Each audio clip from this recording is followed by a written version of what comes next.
Good evening, everyone, and welcome to Black Voices Cornwall's first Colourful Conversations.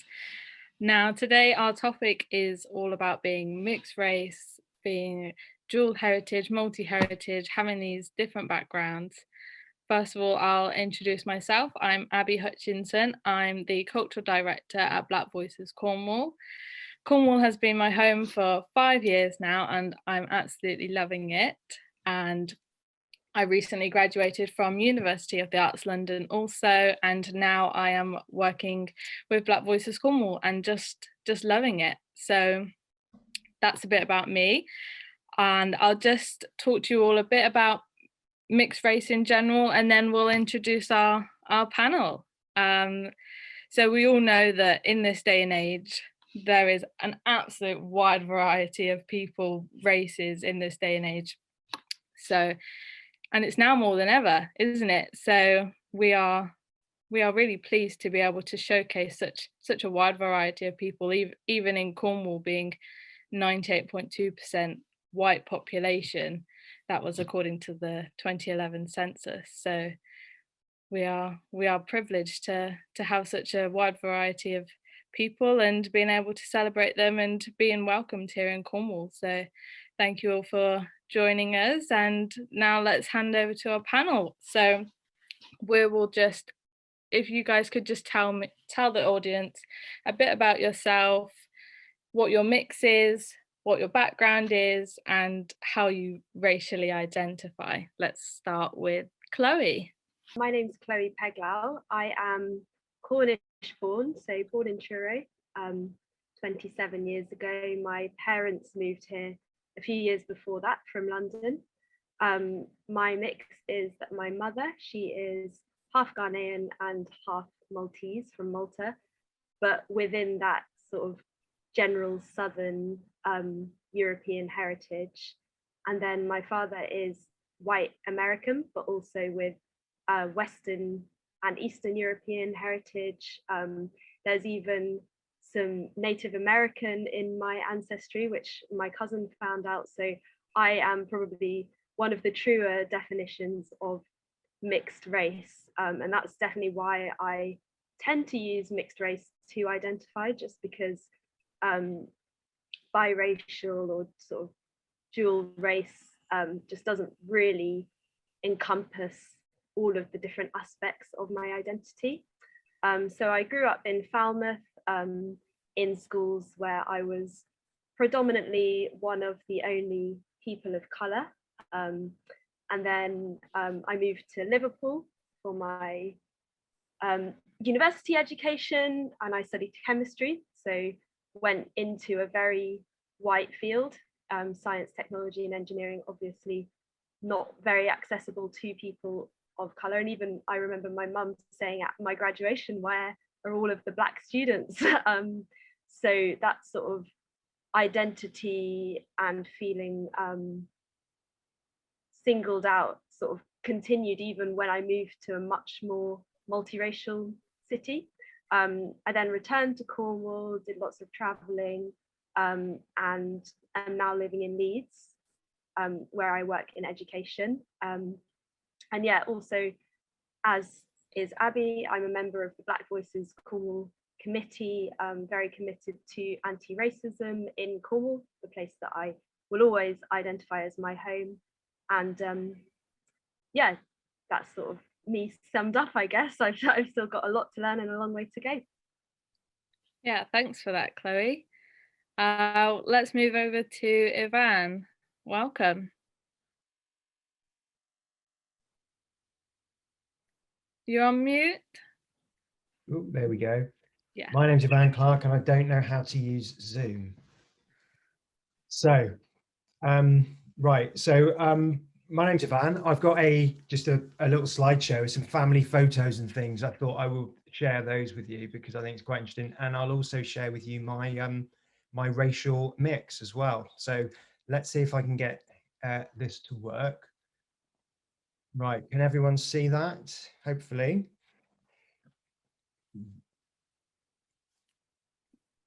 Yeah, we can see it. Okay, excellent. So Am I black? No. Am I white? No. Should I choose one? Well, there's the question. So all my life, I've considered myself half black and half white, and I always felt that I actually belonged to both races. But recently, I've sort of realised I don't feel like I belong to either, and it's quite an interesting. And not everyone feels like this if they're mixed, but it's an interesting position to be in. And so recently, I did an ancestry DNA test, and these are my results. So as you can see, quite a bit of African there, and the story is 300 years ago, probably. Some of my ancestors were taken from Africa to the Caribbean, so Trinidad and Tobago, and then my mother moved from Trinidad to England, and somewhere along the way picked up some East and South America. So I suppose that's probably the Caribs from Trinidad. But it's been really interesting. And the other thing about doing an ancestry test is you find out who your relatives are, people you didn't even know existed. And I've met up with quite a few. So there's my dad. So he was born in Essex, and my mum, as I say, born in Trinidad, came over in the late 60s and met my dad. And they had some struggles, you know, getting a roof over their head. And sometimes dad would feel obliged to say, oh, my girlfriend's black. And the question would be, how black is she? So it wasn't very easy for them to find, you know, food and lodgings.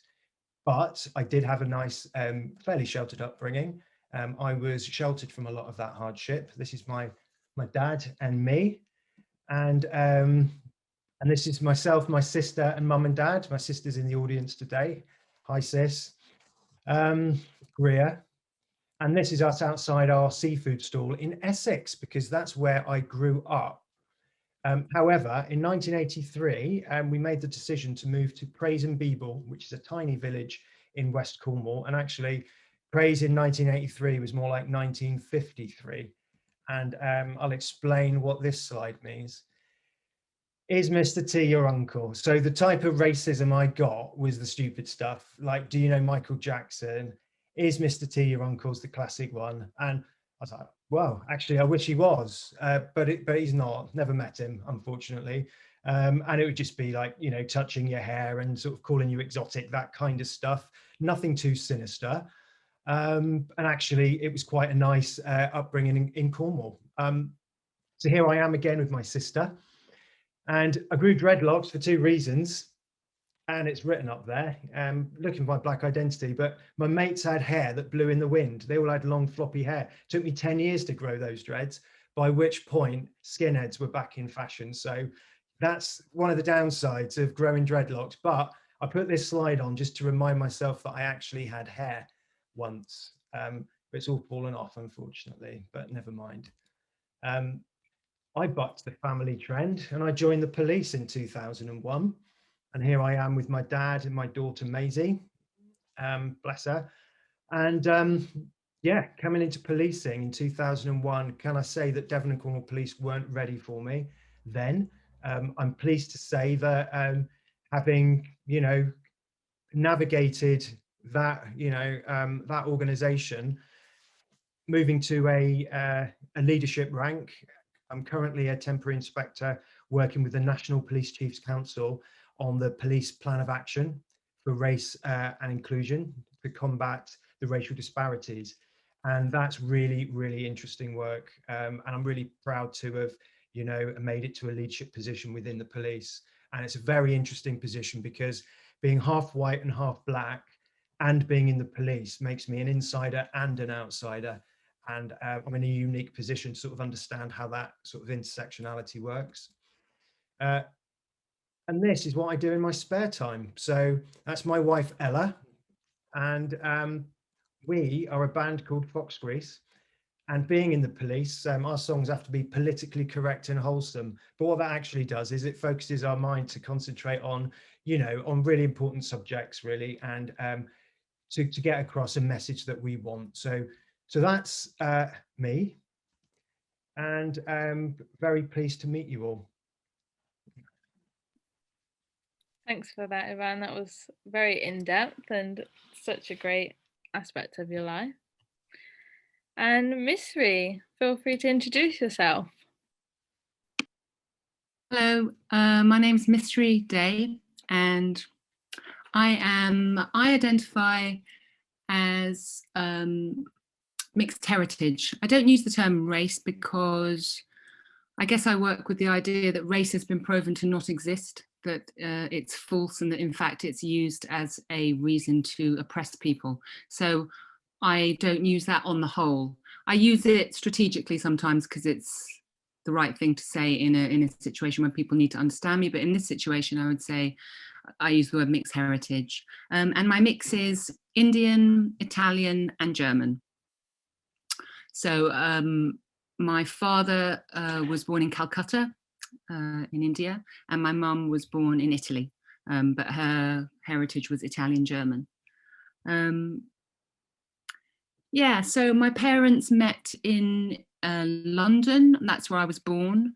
My dad was trying to be a photographer at the time. My mum was a waitress. He said, "I'd like to take your picture," and that was it. On they went. And he was also had a stint being an actor, actually, and was in a film with Omar Sharif. And I think he was chosen for his height. My dad was 6'7", which is really unusual for a Bengali Indian. So walking alongside Omar Sharif's horse in a film called The Horseman, he looked quite magnificent, really, because he was 6'7". His acting was really quite bad. So they, well, he says it was because he actually had a really quite deep British voice, which is what he adopted when he moved to London. But the family stories say that it was actually because he wasn't a particularly good actor, but who knows. Yeah, so he moved to London because he found India oppressive, its colonial history limiting, and he wanted to expand and stuff like that. So he immigrated to England. So I'm a second generation immigrant from two parents. And my mum moved to England to study music, so they were involved in that. We lived in Cricklewood in London, not much money because they were struggling artists. Yeah, and that was where I was brought up. I went to an ordinary comprehensive school. It had quite a mixed catchment area and diverse mix of young kids. So I was used to that. But then I was fortunate enough to get into Oxford University. People didn't go there from my school, really. My head had said, don't bother trying, but I just thought, I'll give it a go. When I was there, obviously, this was back in the late 80s, very much in the minority, obviously Oxford with all of its issues. It wasn't even, it was, you know, race wasn't even seen. At that time, feminism, that's what I was in, you know, got involved in, a lot, brilliant stuff. But I would say that race really, cultural heritage really was almost invisible. Until I saw a Kathakali dancer, actually, and I just went, ah, okay. Anyway, job-wise, yeah, when I left university, I moved into the arts. I was trying to be a singer. I was in bands, so and then an actor and a performer, and that's been really what I've done for most of my life. And I moved into teaching that as well, and I'm now a senior lecturer in theatre at Falmouth University. I also have moved recently into the world of politics in the last 3 or 4 years, something that's always interested me. I kind of was either education or law. And so more recently, politics is what I've moved into. But I would say that even in the arts, I've always been involved working with using the arts as for fun, but also as an empowering tool. So really a kind of cultural activist. I've been very interested in that side of things. Being mixed for me throughout my life has meant that I have been asked to explain myself by both white people and people of colour. So that for me has been the strongest form of strongest experience of being mixed, is being highlighted in a way. That's exacerbated by the fact that when I was 27, I stopped living in cities. So I used to live in London, then I lived in Amsterdam. But then I moved into rural Norfolk. That was the first time I'd lived, and have lived rurally for the last 25, 30 years, and in majority white contexts. So that sense of being the other has been partly because of my environment. But I suppose I'm also aware of the fact that it's not just from white people, but certainly one phrase came at one point in my life was that, you know, when I said in 2001, the census, if we go back there, and there's young people, but go back to 2001, your choice on the census was black, white, other. That was it. So I, in 2001, identified as black. That was my choice. It was a political black, but it was also because it was black, white, or other. And there's this notion of political black, which we might talk about. Somebody said to me, but you're not black, are you? Which I thought was really interesting. I'm black. So having said that, there's also the kinds of positive sides around mixedness, which is I'm very aware of, and privilege is that I can pass, I lie, I pretend, I can make things up, depends on who I'm speaking to, and I can be that kind of flexible person depending on the situation and what it's like. Yeah. I think that's probably me enough for now, really. Thank you for hearing my tale. Thank you, Miss Fee. And I too have had the term black. I think it's only fair that I also tell you all what my mix is and how I racially identify. My dad is Jamaican and my mum is British, so I am therefore a mix of Jamaican and British, and I connect with my black side a lot more, so I therefore identify as black. Sorry, Mum.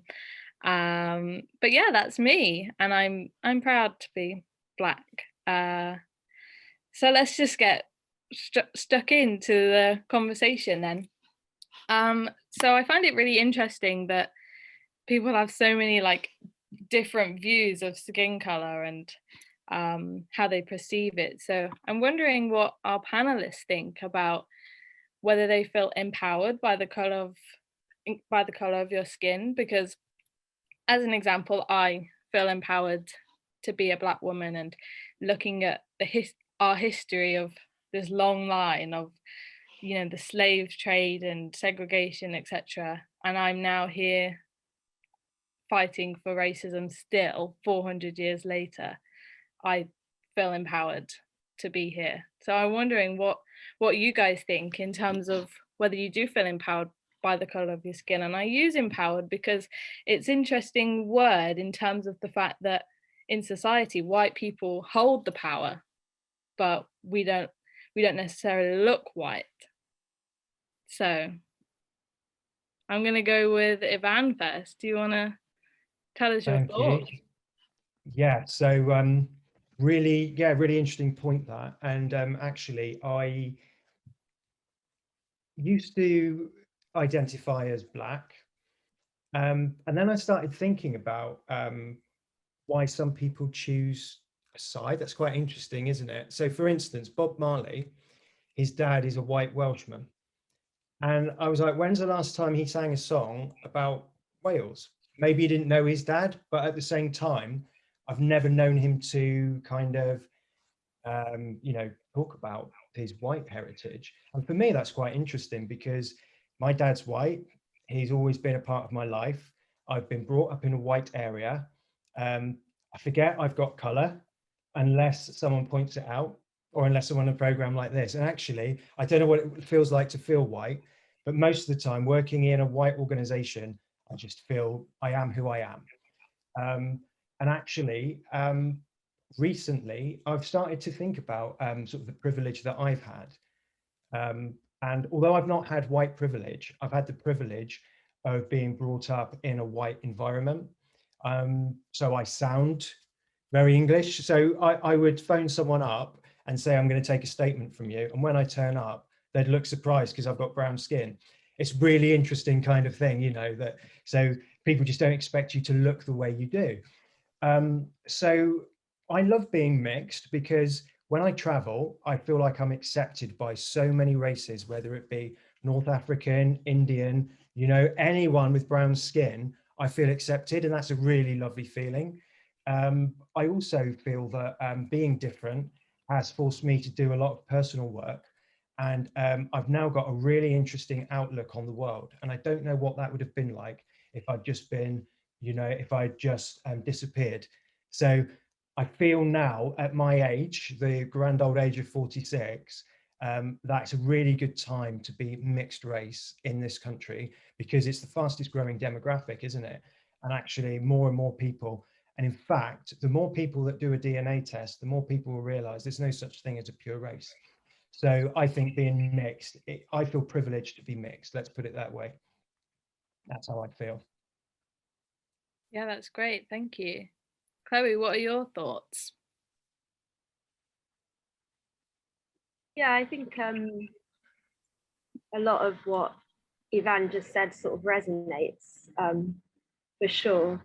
I also agree with you, Abby. I feel very proud to have a connection sort of with the history of being. But there is also this dichotomy which you can't detach from when you can see it on your face and on your body and your skin, which is that actually I do have a white side. And just for the way that sort of my family's worked out, I've known my white family sort of more than family sort of based in Africa, in West Africa. And I think, again, having grown up in Cornwall, that white experience is the experience I've known. And I think still now I probably identify with that experience more than sort of the experience I would have had my parents stayed in London before they had me, where I would have been in a more multicultural society. And sometimes I think, I don't know, maybe that still has an influence on the people that I mix with and the friendships that I make. And I think, again, yeah, it's that internal race that's different to what you present in your skin, even though, of course, you know, as people of color, we are instantly judged based on the color of our skin. And I think, again, that's what's interesting about being mixed race, is that it just leads to such levels of confusion. And I think that has also influenced me a lot, in that I am sort of constantly in this low-level identity crisis. And I think, you know, I as well have been like, am I Black? I think people like to call me Black, especially in Cornwall, where there aren't a lot of Black people. But then I think, to negate my white heritage, you know, I don't like to do that either, because I mean, you apologize to your mum, right? I have my white family I'm just as proud to be a part of. And, you know, I don't know that I have any slave owners or oppressors in my bloodline, but, you know, I think there are also aspects of that I feel very proud to be attached to. Yeah, I totally relate to that one as well, definitely, especially with where the different sides, how they contrast back in history, and now like later on down the line you're like here, and it's like, how did this come about in the first place? But yeah, Mystery, what do you think about, do you feel empowered by the color of your skin? I feel mixed about it, unsurprisingly, perhaps. But fundamentally, I feel now, in 2021, I feel that the color of my skin is an opportunity. And I feel like it's an opportunity to engage debate, conversation, argument, challenge, humor, around issues of identity. So I feel clear enough, I feel old enough to go for that. So I do a bit like Ivan, I feel a privilege in being mixed, actually. I think it's a privileged position to be in. I know many friends who are darker than me suffer much more. In India in particular, you know, there is an absolute skin tone ism. I don't know what the word is, but so even, you know, in this country there is that. So that's what I fundamentally feel. I feel happy, angry, impassioned to do something about it. And in a way, it's like walking around like a Belisha beacon, isn't it? You're just advertising that fact. I love that. I love that you use the word confusion, Chloe, because I think that confusion is an opportunity to disrupt and engage and talk and meet people, and have conversations. I guess I'm also, this thing about a third culture kid is something I just read recently, because I come from two backgrounds, both of which are not in England. So my white family in Italy, Northern Italian, so not Southern dark. There's all the stereotypes around that. My mother was a white Milanese, but it's at a distance, that family, and my Indian family are in India, and that's the result of imperialism, actually. You know, my father left India because he wanted opportunities that he couldn't have there because the country was being done over. So neither culture I have near me, and I think I have a romanticism about that, and I miss that. I miss, you know, people expect me to be able to like just make Indian food all the time. And I do, in fact, because I'm sorry, but Cornwall really rates really quite low on the Indian food front. So I'm quite, if I leave education, I'm going to open a restaurant. You know that thing, you know, you become the representative of and I can't, actually, I was not brought up, like, interestingly, sharing that experience, I was not brought up by my Indian father. So I don't know how to make sag bhaji like that, or, you know, and I don't know how to make I mean, I do because I've taught myself, but so I suppose I have a bit of nostalgia for both of those kinds of that notion of family being near you, whether they're white or black or Asian. Yeah, that's kind of me and that sort of topic. Yeah, absolutely. And I like I would put it as your skin color is seen as an opportunity, which is quite a positive thing, I would think, and especially in this day and age, it's an opportunity, and especially since George Floyd's death, I don't know if anybody else has recognized this, but suddenly on all the telly adverts, you see all these black people on there, and it's like, wow, like the representation has increased by so much, and it's really good, and I feel like we're on the start of something positive. Yeah. So also, do you think, being the color that you are is there an aspect of you feeling uncomfortable with it, like especially being in Cornwall?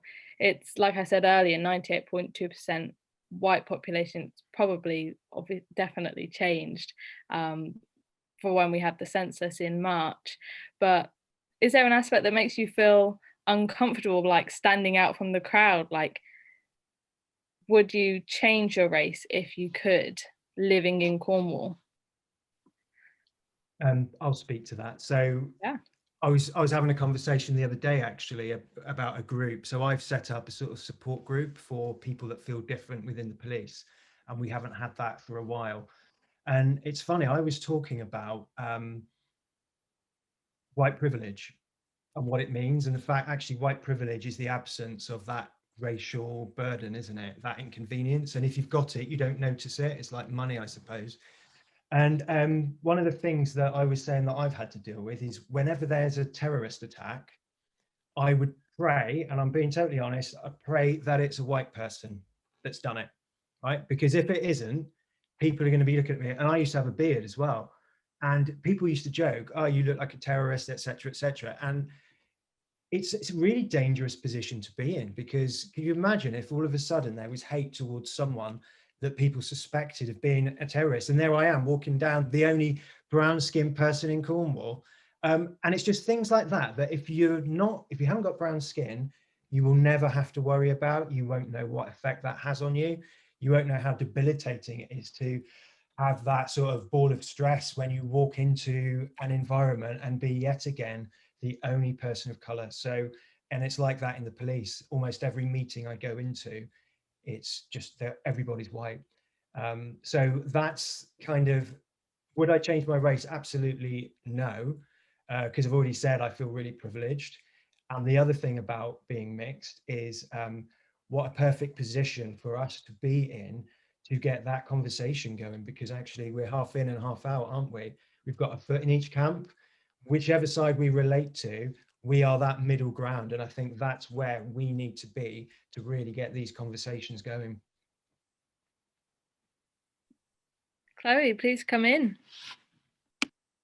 Yeah, on that, I think just coming straight from what Ivan was saying, it is really interesting to consider our position sort of with one foot in each camp, because that's definitely sort of something I've been thinking, especially with the anti-racism movement of 2020. But then sometimes I think I don't have a foot in the white camp, because no matter how sort of diluted I may be in my blackness, to white people I am still a person of color. Sort of referring to the question in general, I would definitely never change my race. I love being sort of interesting, even though, you know, that is, I guess, the fetishization of my own self. Like, I like having lots of different heritage, and it's something exciting, and I feel privileged to have it, you know, compared to my white friends who are like, oh, I've got some Scottish in me.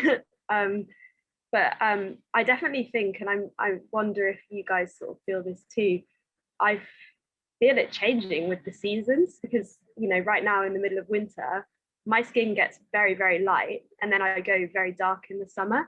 And I think that is its own crisis in itself for me. It's like, suddenly in the summer, I feel like I can blend a lot more into my mixed race identity. I'm darker, sort of Black people might kind of see me more as part of that group. But then sort of when my skin turns this gray color in the winter, I feel less attached to that side of myself, which is ridiculous, because genetically I'm exactly the same. But in a world where I am judged by the color of my skin, and the color of my skin is the presentation of myself in the first instance, if I see that changing as the months go by, you know, that's all I kind of have as a gauge of my identity, I suppose. No matter, because, you know, ultimately this situation is because it doesn't matter what's inside, you know, in the context of racism and race. Yeah, definitely. Yeah, I totally agree with that. And especially the fact that not really relating to a white side, especially in the winter, like through doing all these Zooms and being online all the time, I look at myself and I'm like, wow, I look really white. Like, this is so strange. And it's like I need a tan. And it's like, if I just have my hair up, I feel like I could just pass as white. And it's really interesting, that perspective. And yeah, I totally second that. Mystery, would you like to come in? Yeah, in answer to the question about would I change my skin color, no, I wouldn't. And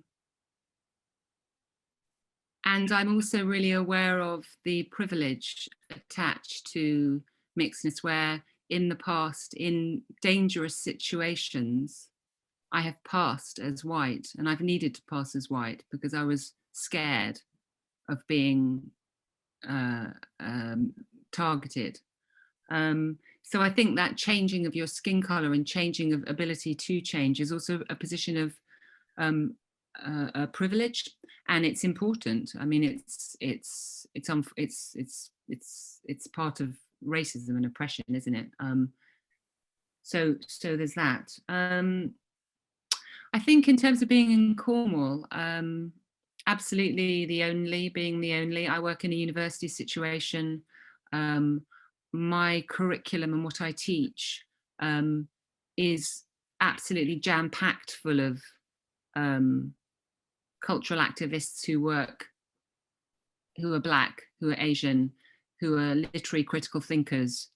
And I know now that and I am also involved in decolonizing the curriculum further. And it's a bit of a shock to people that that the curriculum is so white, and that's a problem. The universities systemically are need decolonizing. I'm part of that,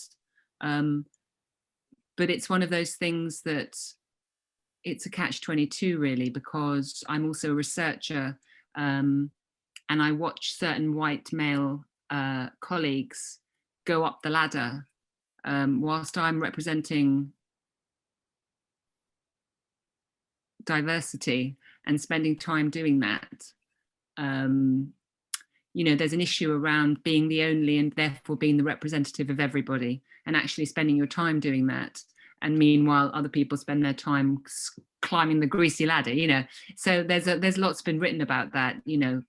I know Mira Sayal talked about it in terms of, you know, in her work as an actor, not wanting to always stand for the whole of the Asian population, you know. Oh, if there's an Asian actor, let's call Mira up, and, you know, so. And in research terms, certainly one of the things, for example, one of the catch-22s that I face is that, you know, we're always encouraged to work transdisciplinary, work across disciplines, collaborate is the buzzword at the moment. My interest has always been in cultural activism and politics. Dare I say it, that might be to do with the fact of being mixed race. And I work as an only in an institution, so there aren't that many people to collaborate with and do that transdisciplinary work. So it's a problem. And I'm part of, you know, a committee, the Racial Equality Working Group. I'm the co-chair there with the Director of Finance, so that's good. There's money available to change, and the university is committed to that. And so, you know, you've got to be part of the change, don't you? So I'm involved with trying slowly to change what's going on. But it really takes time. It's very frustrating, isn't it? It takes time. I mean, Ivan in the police will, you know, institutions take a long time to change, and, you know, there are conversations coming up daily about problems, but I guess we need to be part of the change. That's what I'm trying to do. Definitely. And I actually find that white passing really interesting, because it's for example, mixed race. I was talking about this with the finance director of Black Voices, Cornwall. We were saying about how if mixed race people have children with a white person, their children are going to pass as white, and it's, even though they're a quarter whatever it is that's more culturally diverse than white people, it's that they would technically have white privilege, that they would, although they would be a quarter black, for example, that they would have all these privileges that their mum or dad, for example, wouldn't have. So I'm really interested to know your thoughts. What do you make of white passing? Because I mean, it's an interesting topic. Yeah, so you can hear me, good. Yeah. So here we go. I've never passed as white, I don't think. I think in the deepest winter, if I wear a tweed hat and a Barber jacket from a distance, I may pass. But just like you guys, I was looking grey yesterday, and we've had the sun here. Even though it was 11 degrees, it felt like about 15. And I've sat in the sun for about 5 hours, so I didn't look too white for our mixed race meeting, because you might think I was an imposter. And so I've got a tan. But usually through the winter, I'm looking at myself and I'm like, oh, look at that, so ashen.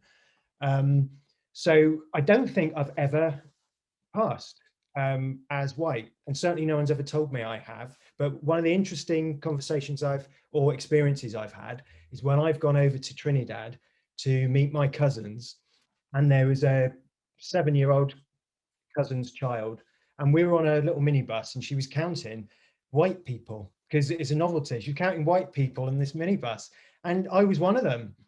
So that's the first time I've ever been counted as a white person, because I was in a minority, and compared to a black person, I was a white. It was November, so that's the first time. But in this country, I've never passed.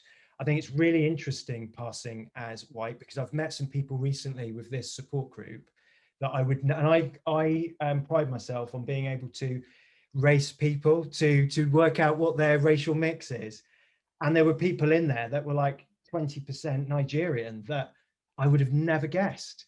And there was one guy who was half Irish and half Singaporean, and I never would have guessed. So actually, there are probably people who do pass really, really easily. And it is an interesting concept. And the whole word pass means you pass by the burden of having color, doesn't it? And you get that white privilege.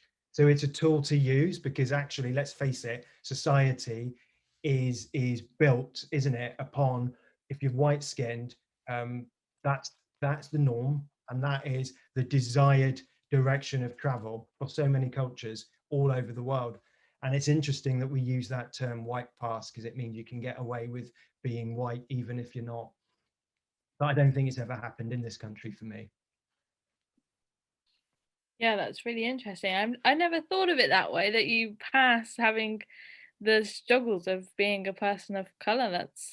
You get away with it. Yeah. Because Black Voices Cornwall, we shared a news article on somebody who is a quarter black and how she was exposed to certain conversations that wouldn't have been had if there was a visibly black person in the room. And it's really quite intriguing, the fact that people are having these conversations almost behind our backs, and people who are black but visibly white, and they can be exposed to it. But I mean, in reality, we're all mixed race to some extent at the end of the day. Like Ivan showed his ethnicity, and we're from all over the place at the end of the day. So yeah, Chloe, what do you think about white passing? Yeah, I think frankly, I don't think I've ever white passed, and well, I guess in a way that I'm sort of glad that I'm not able to, because I think it would be obviously not to the detriment of anybody who sort of can, but I think personally I would find that a very difficult position to be in, particularly if I were privy to those kind of conversations that people might have, you know, if they didn't realize my heritage.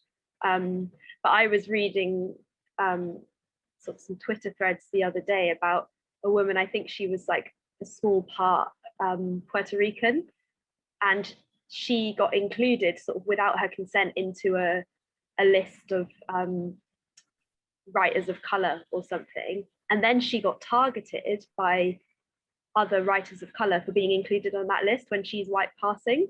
And she sort of has said publicly she doesn't identify as a person of color, and I think it would be very difficult to have your heritage, which is something you should be proud of, and then have this additional inner conflict of, am I allowed to identify as a person of color if I pass as white? You know, it's that borderline of, do you have to have had some of the struggle to be able to identify with the color?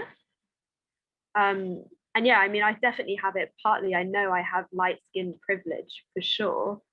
And I think our role as mixed race people and people with light skin who are afforded privilege and are afforded sort of microaggressions instead of outward racism, generally speaking, at least from my experience, our role is to kind of forge the way, have the conversations, and bring our darker skinned brothers and sisters up with us. I think that would be the role of somebody who would pass as well.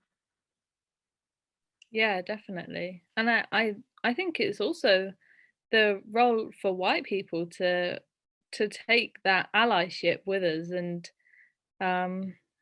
push us up rather than continue the oppression. And you know, it's just another pound added to pushing our whole race down. So yeah, definitely. Mystery, what are your thoughts on this? Complex, isn't it? It's a real complex Yeah. one.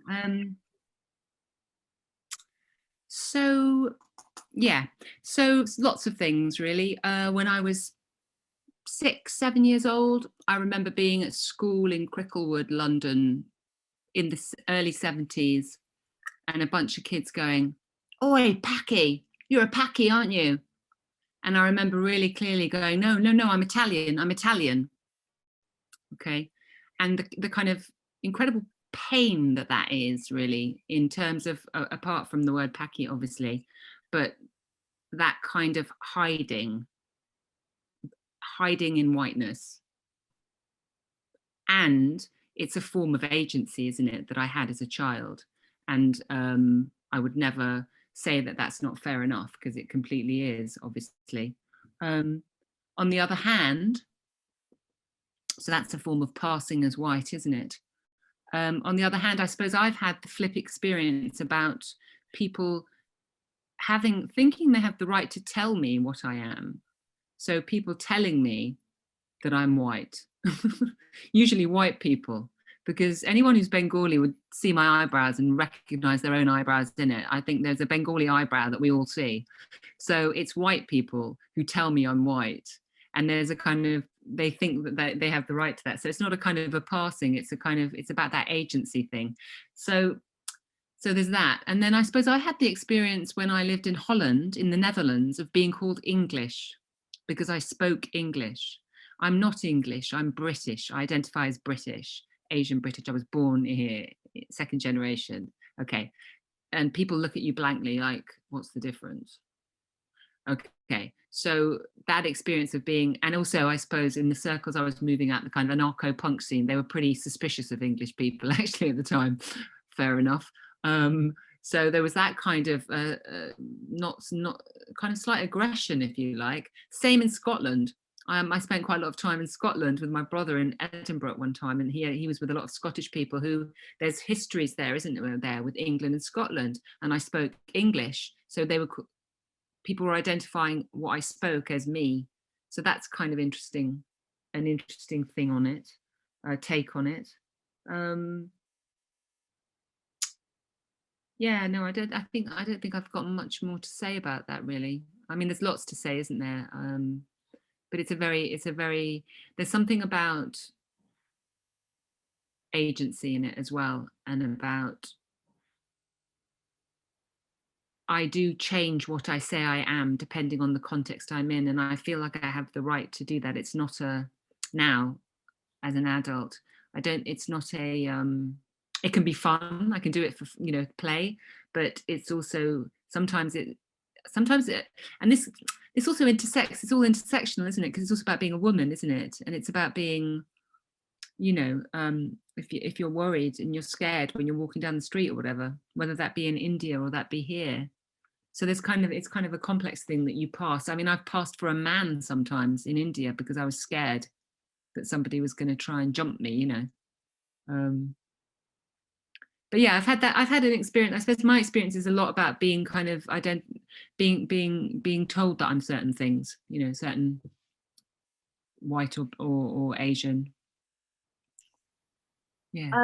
Can I come in on something Mystery said? I think this is quite interesting, Mystery, with your Italian identity. And I just find this to be one of those ridiculous, ironic nuances of racism, is that obviously, well, you said your mother was sort of Northern Italian, so probably had less of that dark Mediterranean look. And I mean, I think probably the darkness of my eyebrows and like my body hair is from my Maltese roots. And the reason that Southern European people are darker skinned, which is so like romanticized, beautiful Spanish, Italian, Portuguese people, is from Moorish immigration hundreds and hundreds of years ago from North Africa. And I think, you being able to choose your Italian identity to avoid racism, but then that Italian identity is actually from North Africa, whereas if you were Moroccan or Algerian or something like that, you could be receiving that racism again. And it's just one of those things where it's just so ridiculous, and just, a total indictment of what multiculturalism is, and how we should think about the world as not races, as you said, heritages before, but just a constant movement of people. Yeah, I mean, this word race, I mean, we have to address it, really, don't we? I mean, as I understand it, we're talking kind of chromosomes and genes, aren't we? We're not talking race. It doesn't exist. It was created. It's a created thing to justify miscegenation, otherwise known as oppression, isn't it? That there becomes this thing called race, and there are some races that are superior and some races that aren't. And actually it's biologically absolute nonsense. And yet we still, I mean, that's that thing around having the quotation marks around the word race. That's why people do that. It's also interesting, isn't it? So when I said I felt I could belong to the white race and the black race, actually there has never been a white race, has there, in literature? It's always been that other. So and race is a social construct to keep people of color down, because we're so pissed off that actually we might rise up and, do you know what I mean, and get revenge. And how are we going to keep the people of color down? Well, I'll tell you what, we'll write a law so people have to come to court and be registered as whether they're white or black. And actually Italians were black, weren't they? Until something happened, and then, all right, no, we'll let the Italians in. And this is in America, and more, everyone, lots of people were able to pass as white, even some Indians, because they say, actually, no, yeah, that's Caucasus. Yes, so you're Caucasian. And then that changed. And then it is a social construct, because we're actually all human beings, aren't we? And race is a way of separating us, divide and conquer. And I think what we need to get people who don't have color to realize actually is that they are part of this and very much need to be part of the solution. And race isn't just another thing, but it's all part of you know, you said, Mystery, about decolonizing the curriculum. We've got to decolonize the society, because we will always be seen as the other, when if you're white, you are the norm. And that's a problem, isn't it, growing up, when you are not reflected in any of the mainstream culture. Yeah, and if I could just respond with one thing, I know that it's going a bit between us, but just, I think it's really important to also talk about the prejudice that occurs within, say in my experience in India, in terms of the caste system there, and the experience I've had, and I won't name the person, but recently, very recently, in politics, a kind of well-known public figure doing the kind of "you're not black" thing or black enough thing on me at a training session around empowerment in Labour politics for leaders. So I think it's really important to also, it's not the dominant, but I think it's really important to acknowledge that within our own communities as well, there is, I call it prejudice. I don't call it racism. Let's not go into the semantics of that, but, you know, there is, if one wants to call it, someone might call it racism, you know. So for example, in India, you know, there's a term which is kucha, you know, which is that you're half-baked bread, and that you're not pure, i.e. you're not pure Indian. Yeah, so you're looked down on because you've got white in you. So I think it is important to acknowledge that there's that kind of racism and that kind of prejudice and that kind of this thing that we said, you know, that we're talking about here, which, you know, which is about just you know, that's taught in our society, in our world, isn't it, that somehow difference is to be feared or sneered at, or, you know, whatever, whether you've got ginger hair or whether you're large or small, or whether you're, you know, this kind of continual obsession with somehow something that's not you, like you, is not okay, or, you know. So I just think it's kind of important to bring that into the mix as well, because there is a lot, don't get me wrong, there's lots of issues around white privilege, of course, and there are still also issues within our own communities around you know, sectarianism and. Yeah, definitely. And I'm currently reading a book called White Fragility, and I would recommend it, but it had a section in it where it was saying about how in books, when the author describes a new character in the book, if they don't specifically say this person is black, this person is Asian, this person is Chinese, the character is made out to just be white, because it is just the norm and it's the default and it's the baseline for anything that